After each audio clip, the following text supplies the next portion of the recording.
Okay, I'll just show you how to set the Sat Nav.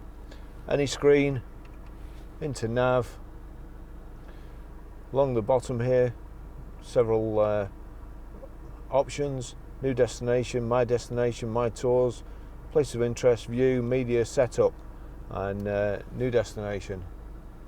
And the bin men have chosen this precise moment to come. Okay, we'll go for city. Now, that will only take city. At the bottom here, there's a thing that says PTCD. That's postcode, abbreviated again. Massive space bar here, but postcode in that much and abbreviated. So we click postcode. It's gone on numbers, so we need to press letters. And we are Grosvenor Garage, Chorley Road, Watleydale, Preston, PR. Need to go back to numbers now. 5. Oh, we need a space.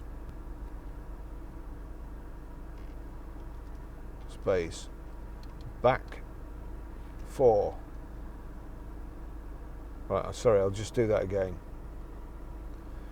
So PR5, it's now showing, there's no opportunities to put any more numbers in because it's greyed out. With 2-digit postcodes, what you have to do, go back into ABC, then press space, then go back to 1, 2, 3, and then continue 4. Back to ABC again, J, S. Grosvenor Garage, Chorley Road, Watleydale, Preston, PR5, 4JS, and then we click that. Shows you where it is, and we click start. That's it. It's not an intuitive. Please make a U-turn. It's not an intuitive system to use, but once you know about the 2-digit numbers, then it's easy enough.